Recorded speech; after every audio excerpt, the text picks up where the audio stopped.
Hello बच्चों, चलिए प्रश्न को पढ़ते हैं। यहाँ पर लिखा, किसी प्रकाश वैद्युत कैथोड पर 5500 एंगस्ट्रॉम तरंगदैर्घ्य का विकिरण डालने से फोटो इलेक्ट्रॉन उत्सर्जित होते हैं जिनकी अधिकतम गतिज ऊर्जा 0.4 गुणे 10 की घात -19 जूल है। तो फिर बच्चों यहाँ पर कहा जा रहा है कि 4500 एंगस्ट्रॉम तरंगदैर्घ्य का विकिरण डालने से उत्सर्जित इलेक्ट्रॉनों की अधिकतम गतिज ऊर्जा 1.2 गुणे 10 की घात -19 जूल हो जाती है। तो प्रकाश वैद्युत कैथोड का कार्य फलन तथा देहली आवृत्ति की गणना कीजिए। तो चलिए बच्चों, इस प्रश्न की मूल अवधारणा को हम देख लेते हैं। बच्चों, इस प्रश्न की मूल अवधारणा में हम अगर देखें तो अगर ई ऊर्जा का फोटान जो है किसी सतह पर बच्चों गिराया जाता है, धातु की सतह पर या वस्तु की सतह पर, तो बच्चों इसकी फोटान की ऊर्जा का कुछ भाग जो है वो इलेक्ट्रॉन को उत्सर्जित करने में खर्च हो जाता है। तो इलेक्ट्रॉन को उत्सर्जित करने में आवश्यक न्यूनतम ऊर्जा जो है वो कार्यफलन होती है, तथा बच्चों जो शेष ऊर्जा होती है वो हमारी इलेक्ट्रॉन उत्सर्जित इलेक्ट्रॉन की अधिकतम गतिज ऊर्जा के रूप में परिवर्तित हो जाती है इस प्रकार से। तो यहाँ से बच्चों अगर हम अपने फोटान की ऊर्जा देखें ई बराबर, तो ये होता है एच न्यू, जहाँ पे एच प्लांक नियतांक और न्यू क्या है, प्रकाश की आवृत्ति है आपतित प्रकाश की। तो इसे बच्चों हम कह सकते हैं एच सी भागे लेमडा। तो बच्चों इसको अगर हम हल करें एच प्लांक नियतांक और सी प्रकाश की चाल को, तो ये हो जाएगा 12375 भागे बच्चों लेमडा एंगस्ट्रॉम में हो जाएगा, और ये फोटान की ऊर्जा का मान इलेक्ट्रॉन वोल्ट में हो जाएगा। इसी प्रकार से बच्चों डब्ल्यू कार्यफलन का मान देखें तो ये हो जाएगा एच न्यू नॉट। तो बच्चों एच न्यू नॉट क्या है, न्यू नॉट इसमें क्या है बच्चों, ये हमारी देहली आवृत्ति होती है, अर्थात बच्चों सतह से इलेक्ट्रॉन को उत्सर्जित कराने के लिए आपतित प्रकाश की आवश्यक न्यूनतम आवृत्ति को देहली आवृत्ति कहते हैं। तो चलिए बच्चों अपने प्रश्न को हल कर लेते हैं। तो यहाँ पर बच्चों कहा जा रहा है, दो स्थितियां दी गई हैं बच्चों। पहला दिया गया है कि जब कैथोड पर 5500 एंगस्ट्रॉम तरंगदैर्घ्य का विकिरण किया जाता है तो उससे इतनी ऊर्जा का बच्चों गतिज ऊर्जा का जो है अधिकतम गतिज ऊर्जा का इलेक्ट्रॉन उत्सर्जित होता है बच्चों। लेमडा वन बराबर 5500 मान लेते हैं एंगस्ट्रॉम, और उस समय बच्चों जो गतिज ऊर्जा है इसे K1 मान लेते हैं। इसका मान कितना है बच्चों, अधिकतम गतिज ऊर्जा का मान 0.2 गुणे 10 की घात -19 जूल।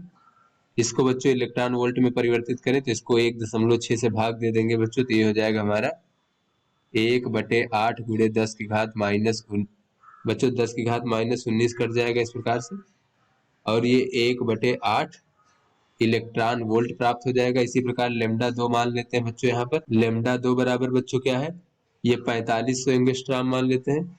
तो बच्चों ये यहाँ पर हमारा 0.4 था, यहाँ पर 0.2 नहीं था, ये देख लेते हैं बच्चों, ये हमारा 0.4 था। तो बच्चों जब हम 1.6 से भाग देंगे तो बच्चों ये 1/4 बचेगा यहाँ पर। तो बच्चों 1/4 को हम 0.25 कह सकते हैं इस प्रकार से। उसके बाद लेमडा 2 का मान बच्चों कितना है, ये 4500 एंगस्ट्रॉम है, और इस स्थिति में जो गतिज ऊर्जा है बच्चों उत्सर्जित इलेक्ट्रॉन की अधिकतम गतिज ऊर्जा K2 वो है 1.2 गुणे 10 की घात -19 जूल। इसे भी बच्चों अगर इलेक्ट्रॉन वोल्ट में परिवर्तित करें तो 1.6 गुणे 10 की घात -19 से भाग दे देंगे इलेक्ट्रॉन के आवेश से। तो बच्चों ये हो जाएगा 4×12 भागे बच्चों 4×4 = 16 इलेक्ट्रॉन वोल्ट। तो इसको बच्चों कह सकते हैं 0.75 इलेक्ट्रॉन वोल्ट इस प्रकार से। तो यहाँ पर बच्चों अगर हम आपतित फोटान की ऊर्जा देखें E1, तो ये हो जाएगा 12375 भागे 5500। तो इसको बच्चों हल करेंगे हम तो हो जाएगा बच्चों, ये हो जाएगा 2.25 इलेक्ट्रॉन वोल्ट। और यहाँ पर बच्चों आपतित फोटान की ऊर्जा देखें तो ये हो जाएगा 12375 भागे बच्चों 4500 तरंग दैर्घ्य एंगस्ट्रॉम में रखेंगे तो ये हो जाएगा 2.75 इलेक्ट्रॉन वोल्ट इस प्रकार से। तो यहाँ से बच्चों हमें ज्ञात करना है प्रकाश वैद्युत कैथोड का कार्यफलन और देहली आवृत्ति की गणना कीजिए। तो बच्चों हम इसमें से किसी एक का प्रयोग करके हम यहाँ पर कार्यफलन का गणना कर सकते हैं बच्चों। तो कार्यफलन W बराबर कितना होता है, W बराबर होता है बच्चों, ये हमारा यहाँ से देखें बच्चों तो ये फोटान की ऊर्जा माइनस उत्सर्जित इलेक्ट्रॉन की अधिकतम गतिज ऊर्जा इस प्रकार से।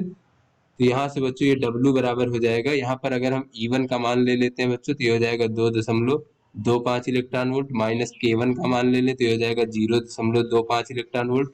तो इस प्रकार से कार्यफलन हमें प्राप्त हो जाएगा 2 इलेक्ट्रॉन वोल्ट इस प्रकार से। इसी प्रकार A2 और K2 का मान लेते तो इससे भी बच्चों हमें 2 इलेक्ट्रॉन वोल्ट प्राप्त होता है कार्यफलन, क्योंकि किसी भी पदार्थ के लिए कार्यफलन का मान नियत होता है।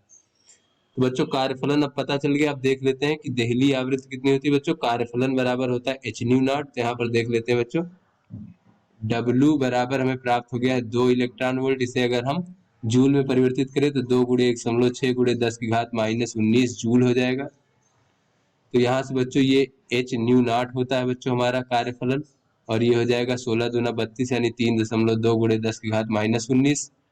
तो बच्चों ये एच प्लांक नियतांक का मान होता है बच्चों। तो ये न्यू नॉट बराबर हो जाएगा 3.2 गुणे 10 की घात -19, और प्लांक नियतांक भागे एच हो जाएगा। तो एच का मान होता है 6.4 गुणे 10 की घात -34। तो यहाँ से बच्चों ये हो जाएगा 0.5 गुणे और 10 की घात बच्चों ये -34 ऊपर जाएगा तो +34 हो जाएगा। तो बच्चों 34 में से जब 19 घटा देंगे हम तो कितना बचेगा बच्चों, ये बचेगा 15, इस प्रकार से। तो यहाँ से ये न्यू नॉट बराबर हो जाएगा, इसको हम कह सकते हैं 5 गुणे 10 की घात 14 हर्ट्ज। तो बच्चों ये हमारी देहली आवृत्ति का मान प्राप्त हो गया। तो आशा करते हैं आपको समझ में आ गया होगा। धन्यवाद।